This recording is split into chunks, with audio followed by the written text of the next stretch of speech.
जय हिंद भारतीयों। एक और नया रिसर्च, एक नई टेंशन, एक नई समस्या। अभी एक नई रिसर्च सामने आई है जिसमें कहा गया है कि जितने भी लोग कोरोना से रिकवर हुए हैं उनको टेंशन लेने की जरूरत फिर से है। क्यों है? क्योंकि ये कोरोना अभी तो आप इससे ठीक हो गए हैं, लेकिन ये लॉन्ग टर्म में भी आपके बॉडी के वेरियस ऑर्गन को अफेक्ट कर सकता है, मतलब शरीर के कई अंगों को नुकसान पहुंचा सकता है। तो आज हम बात करेंगे कि क्या क्या दिक्कत होने वाली है, किस किस को दिक्कत होने वाली है, और क्या ये सबको दिक्कत समस्या होगी या फिर सिर्फ उनको होगी जिनको कोरोना खतरनाक लेवल का हुआ था, या फिर जिनको माइल्ड सिम्टम थे उनको भी होगी। तो देखो, सबसे पहले ये मेनली हमारे लंग्स को, क्योंकि इसका सबसे खतरनाक इफेक्ट पड़ता है लंग्स पे। तो लंग्स को लॉन्ग टर्म तक दिक्कत देगा, और उसके बाद हार्ट्स को अफेक्ट कर सकता है, लीवर को, ब्रेन को कम करेगा।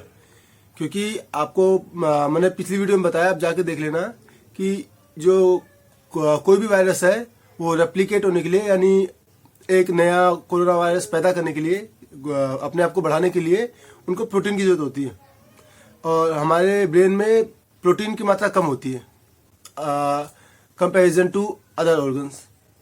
इसलिए दिमाग को कम इफेक्ट करेगा, लेकिन बाकी अदर पार्ट्स को बहुत ज़्यादा अफेक्ट करेगा। सबसे पहले तो उस संस्था का नाम बता दो जहाँ से रिसर्च सामने आई है। तो मायो क्लिनिक आपने सुना होगा, मतलब एक बहुत अच्छी इनिशिएटिव है मायो क्लिनिक का। अगर आप गूगल खोलेंगे, वहाँ पे आप कितनी भी समस्या उनको बता दें, कोई सी भी समस्या बता दें, वो तुरंत आपकी समस्या का सबसे बेस्ट सॉल्यूशन देंगे। मायो क्लिनिक आप सर्च करके देख लेना। तो मायो क्लिनिक का एक डॉक्टर है ग्रेगरी पोलैंड, उन्होंने ये रिसर्च करी है और उसके बाद बताया है कि आगे आने वाले इस टाइम में बहुत ज़्यादा दिक्कत हो सकती है। इसके सिम्टम क्या क्या होंगे? इसके सिम्टम है कि आपको लंबे टाइम तक थकान होगी, वे शरीर के वेरियस पार्ट्स जो होते हैं उसमें सूजन हो सकती है, मसल एंड जॉइंट पेन्स रहेगा, कफ रहेगा, सांस लेने में हल्की हल्की कठिनाई होती रहेगी। अगर कोरोना से ठीक होने के बाद भी आपको ये लक्षण दिख रहे हैं तो ये मान लो कि आपको आने वाले निकट भविष्य में समस्या हो सकती है।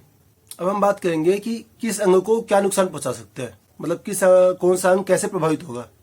तो सबसे पहले बात करते हैं हार्ट की।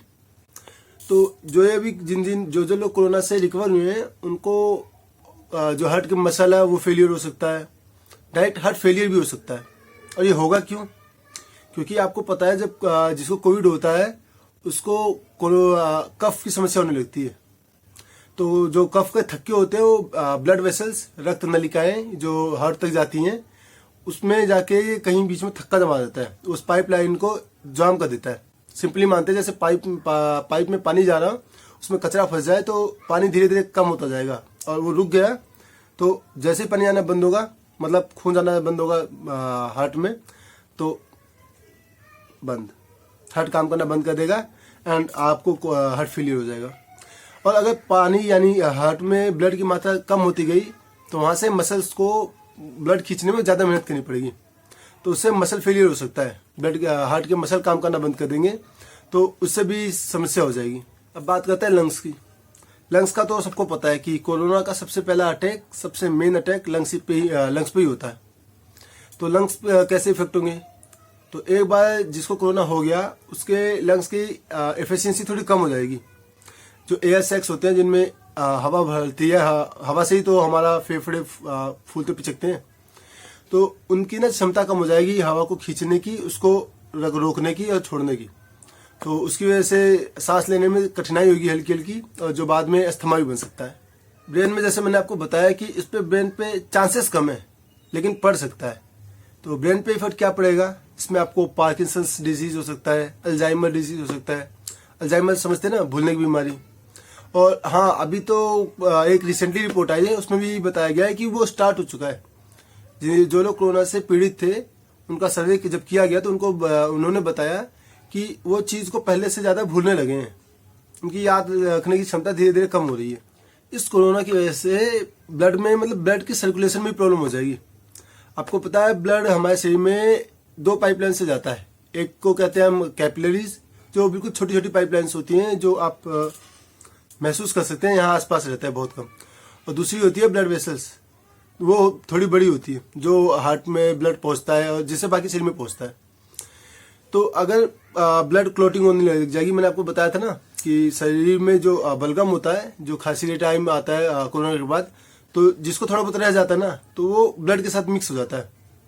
और अगर ब्लड में क्लोटिंग होनी शुरू हो गई, ब्लड जमना शुरू हो गया, तो अगर थक्के बड़े हुए तो वो तो सीधा हार्ट अटैक करेंगे, जैसे मैंने आपको पहले बताया। लेकिन अगर थक्के छोटे छोटे हुए तो हार्ट से तो निकल के पास हो जाएंगे, क्योंकि उसकी पाइपलाइन बड़ी होती है।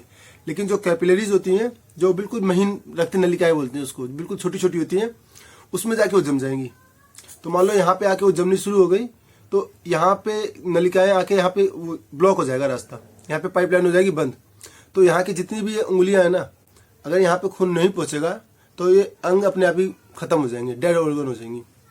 क्योंकि हमारे शरीर में जहाँ जहाँ खून पहुंचता है वही ऑर्गन जिंदा रहता है। ऑक्सीजन की सप्लाई होती है और ऑक्सीजन से ही हम लोग जिंदा है। तो यहाँ खून, मान लो यहाँ पे रक्त नलिकाएं जाम हो गई, कैपिलरीज जाम हो गई, तो यहाँ पे ब्लड नहीं पहुंचेगा, और ब्लड नहीं पहुंचेगा तो ऑक्सीजन नहीं मिलेगा, फिर ये डेड ऑर्गन हो जाएगा, मतलब ये उंगली खत्म हो जाएगी। तो ये दूसरी समस्या हो सकती है। इसके अलावा आपको लीवर डिजीज, किडनी डिजीज, इन अंगों के काम करने की एफिशिएंसी कम हो जाएगी।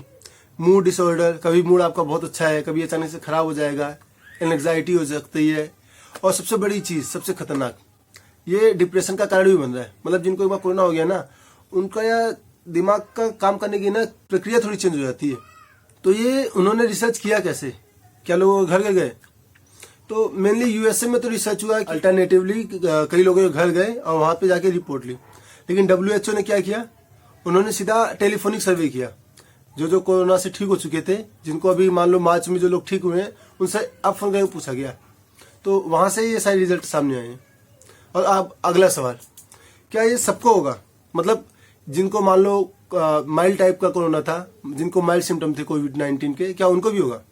तो भाई माइल्ड सिम्टम छोड़ो, मैं कह रहा हूँ जो असिम्टोमेटिक थे ना, उनको भी ये समस्या होगी आगे जाके, हो सकती है, मतलब पक्का नहीं कहूंगा, लेकिन जैसे रिसर्च में सामने आया है कि उनको भी ये समस्या आगे जाके हो सकती है। लेकिन मेनली इसमें दिक्कत पता किसको है?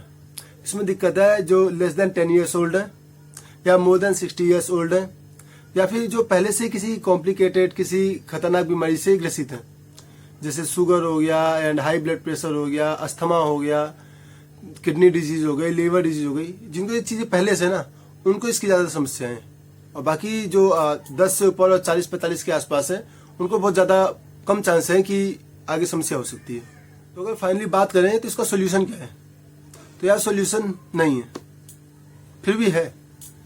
सोल्यूशन उनके लिए है जिनको कोरोना नहीं हुआ है, क्योंकि prevention is better than cure. अगर आप अभी से बच जाते हैं, हाथ सैनिटाइज करते रहिए टाइम टाइम पे, मास्क लगाइए, जो कोविड से इन्फेक्टेड है उनसे दूर रहिए, अगर आप ये सब करके अभी से बचे रहते हैं तो बहुत अच्छा है। और बाकी जिनको हो चुका है तो उनका तो देखते हैं आगे क्या होता है। हालांकि इतनी टेंशन लेने वाली बात नहीं है, सबको नहीं होगा, जैसे मैंने पहले बताया। जो जिनको पहले से कुछ खतरनाक बीमारियां हैं उनको ज्यादा दिक्कत है। बाकी जो मूड डिसऑर्डर है और एंग्जाइटी है और डिप्रेशन वगैरह है, ये तो आप अपने आप ही हैंडल कर सकते हो। अपने आप को बिंदास रखो, खुश रखो, दूसरों के साथ हंसो खेलो बतलाओ। तब तक के लिए जय हिंद, जय भारत।